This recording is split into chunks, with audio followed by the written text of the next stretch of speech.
Imagine you're playing poker, but some players can see everyone else's cards. They know exactly what's coming. They know when to bet big and when to fold. And when they win, and they always win, they tell you it's because they're smarter, more skilled, better at reading the game. That's insider trading. And it's been happening on Wall Street for as long as there's been a Wall Street.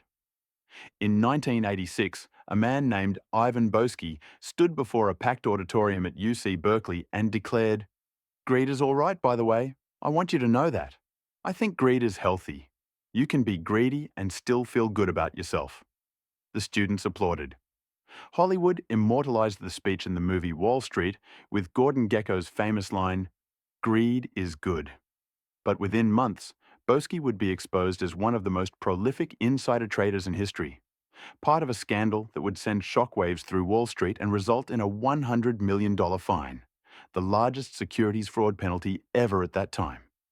You'd think that would have stopped it. You'd think the arrests, the perp walks, the prison sentences would have made traders think twice before breaking the law. You'd be wrong. Today, we're diving into the dark world of insider trading, from Ivan Boesky's empire in the 1980s to Steven Cohen's SAC Capital and beyond. We'll explore how the game is played, who gets caught, who doesn't, and why this crime keeps happening despite billion-dollar fines and prison sentences. Because here's the uncomfortable truth. Insider trading hasn't stopped. It's just gotten more sophisticated. To understand insider trading, you need to understand 1980s Wall Street. It was a different world. The market was exploding. Leveraged buyouts were creating overnight billionaires. Junk bonds were financing corporate raids, and young traders were making more money in a year than their parents made in a lifetime. Ivan Boesky was the king of this world. He ran an arbitrage fund, betting on corporate mergers and takeovers. When Company A announces it's buying Company B's stock price usually jumps. Arbitrageurs like Boesky would buy Company B's stock before the announcement and cash out afterward. Simple, right? Except Boesky wasn't waiting for public announcements. He was getting the information beforehand. He had sources inside investment banks, law firms, and corporate boardrooms. He knew which companies were merger targets before anyone else. And he was making astronomical profits. Between 1983 and 1986, Boesky's personal fortune grew to over $200 million. That's nearly $600 million in today's money. He owned a 200-acre estate in Westchester County.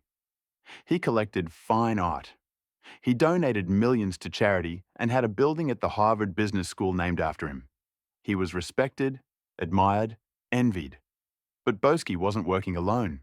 His primary source was a man named Dennis Levine, an investment banker at Drexel Burnham Lambert. Levine had access to confidential information about upcoming mergers, and he was passing that information to Boesky in exchange for a cut of the profits. The scheme was elegant in its simplicity. Levine would learn about a pending merger through his work. He'd tip off Boesky. Boesky would buy massive positions in the target company's stock. When the merger was announced publicly, the stock would soar, and both men would profit enormously. But Levine got greedy. Or rather, more greedy. He wasn't satisfied with his cut from Boesky. He started trading on the information himself, using offshore accounts in the Bahamas to hide his activity. And that's where he made his fatal mistake. In 1985, an anonymous letter arrived at the offices of Merrill Lynch. It alleged that one of their brokers was facilitating insider trading through Bahamian bank accounts.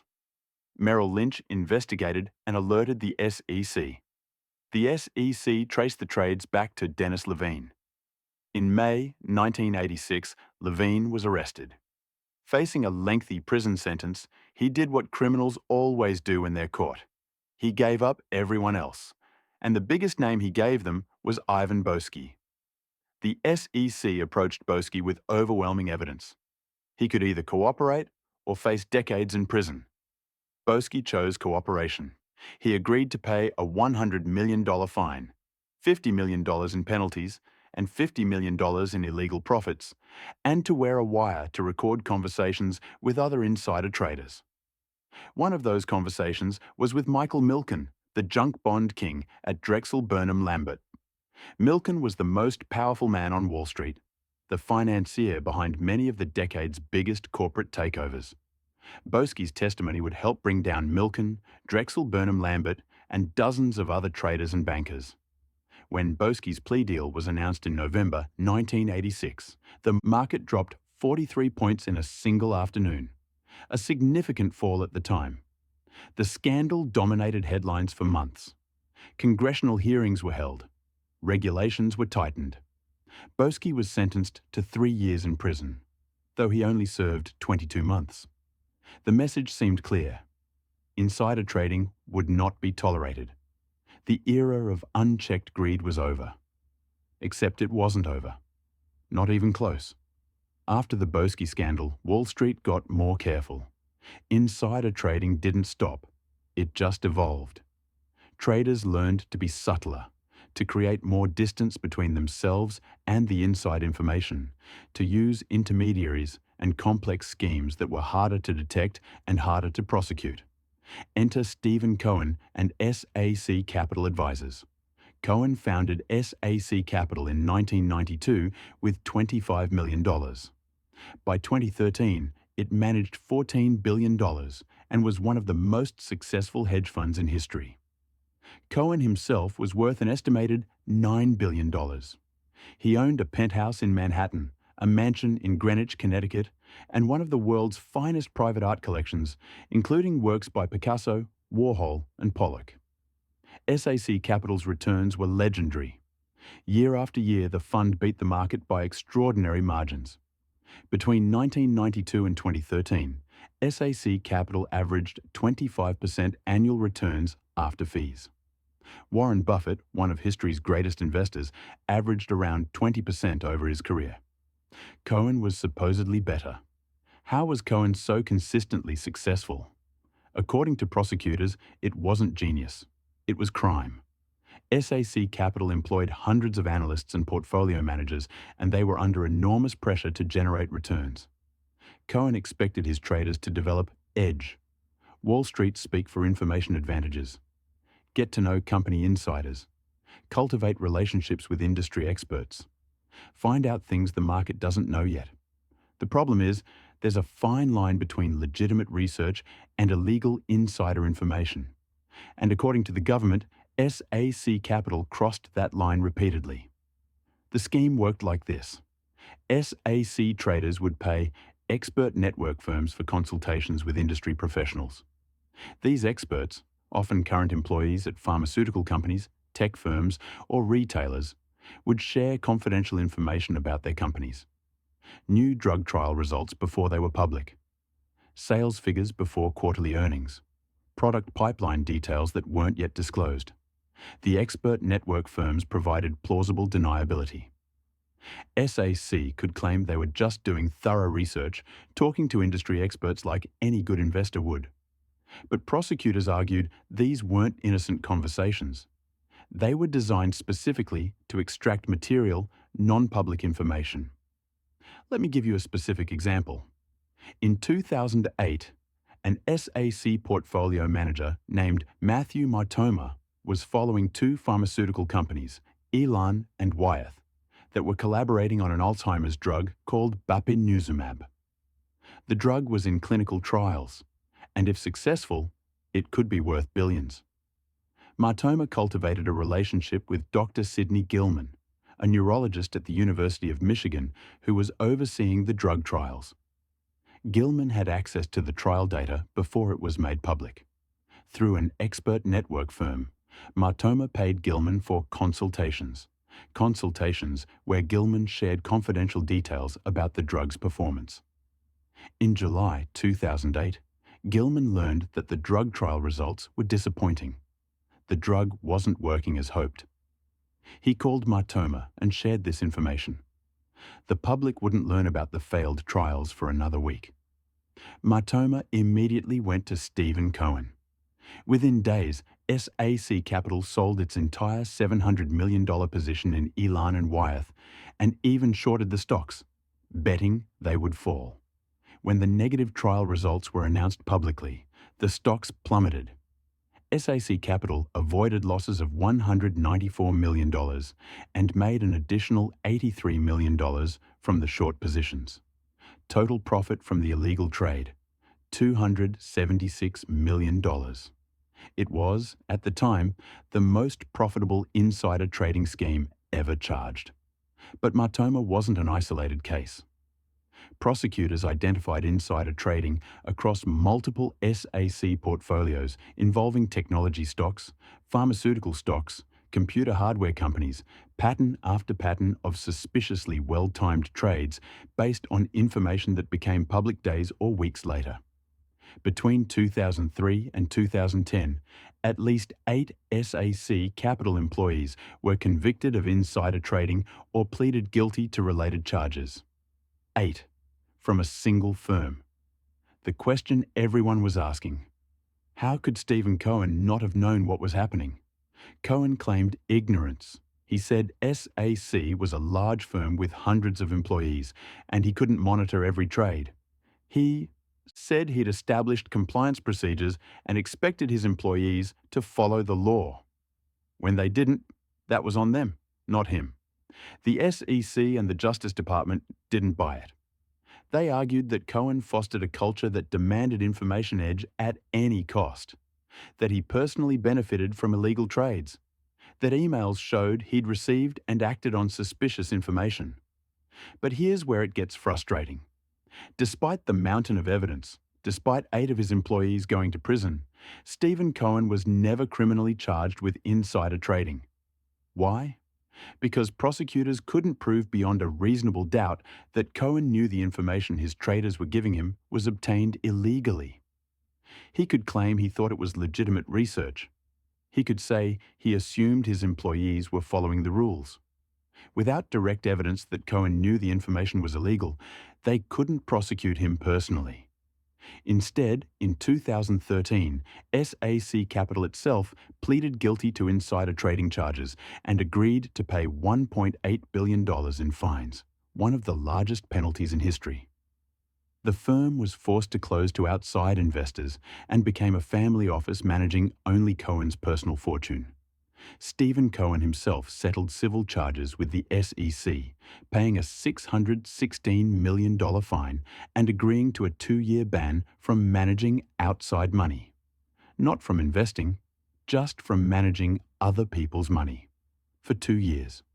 Think about that. 8 of his employees went to prison. His firm paid $1.8 billion in penalties for crimes committed under his watch.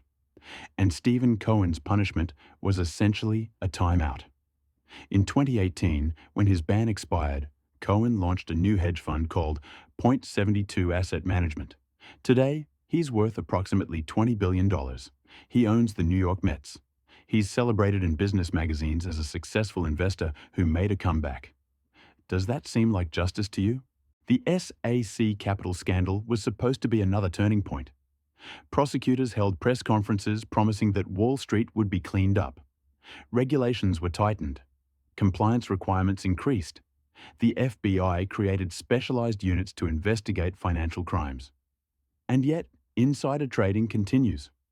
In 2020, at the height of the COVID-19 pandemic, multiple US senators sold millions of dollars in stocks after receiving classified briefings about the coming crisis.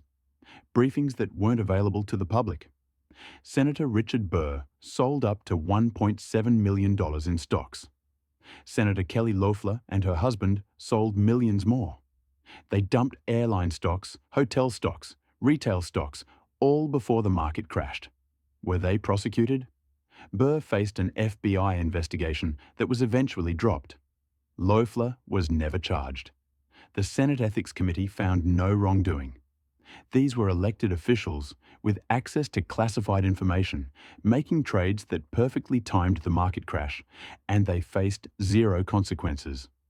Or consider the dozens of corporate executives who've been caught trading on inside information about their own companies. In 2022, the SEC charged 55 individuals and entities with insider trading violations. 55 cases in a single year. And those are just the ones they caught and had the resources to prosecute.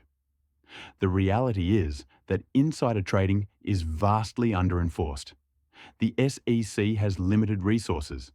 They can only investigate the most obvious cases with the clearest evidence. Sophisticated traders who use multiple intermediaries, who communicate carefully, who time their trades strategically. Many of them never get caught. And even when they are caught, the penalties often aren't severe enough to deter future violations. A $10 million fine sounds like a lot until you realize the trader made $50 million from the illegal trade. They still come out ahead. Prison sentences for white-collar crimes are typically short, a few years at most, often served in minimum security facilities that are more like extended retreats than actual prisons. Compare that to the average sentence for a non-violent drug offense, and the disparity becomes clear. A person caught with drugs might serve a decade in a harsh prison. A trader who steals millions through insider trading might serve 2 years in a federal camp with tennis courts. The system isn't designed to stop insider trading. It's designed to manage it, to prosecute the most egregious cases while allowing the underlying practice to continue at levels society finds tolerable. But here's what makes me angry. It's not just about traders getting rich. It's about fairness. It's about whether regular investors have any chance at all. When you invest your retirement savings in the stock market, you're competing against people who have better information than you. They know about the merger before it's announced. They know the earnings report will disappoint before it's released. They know the FDA is about to approve the drug before the news goes public. You're playing a game where you can't see all the cards, and you're playing against people who can. The efficient market hypothesis, the idea that stock prices reflect all available information, is built on the assumption that everyone has access to the same information at the same time. But that's not true. It's never been true. And the existence of insider trading proves it. Some defenders of Wall Street argue that insider trading should be legal. They claim it makes markets more efficient by incorporating information into prices more quickly. They say it's a victimless crime. When an insider sells stock before bad news, someone else buys it, but that buyer was going to buy it eventually anyway. This argument is absurd. The buyer who purchases stock at an inflated price right before it crashes absolutely suffers a loss. That's real money from real people, from pension funds, from retirement accounts, from regular investors who trusted that the market was fair. Others argue that insider trading is impossible to stop, so we should focus on other forms of market manipulation. But this defeatist attitude ignores the successful prosecutions that have happened. Yes, it's difficult. Yes, it requires resources and sophisticated investigation. But we've caught and convicted thousands of insider traders over the years. The problem isn't that we can't enforce the law. It's that we choose not to enforce it vigorously enough. So why does insider trading persist? Why do traders keep breaking the law despite the risks? The answer is simple: incentives. On Wall Street, success means enormous wealth. A successful hedge fund manager can make hundreds of millions of dollars per year. The top earners make billions. That level of wealth provides not just material comfort, but power, influence, and social status. The pressure to succeed is immense. If your fund underperforms the market for a few quarters, investors withdraw their money. If you can't generate alpha, returns above the market average, you become irrelevant.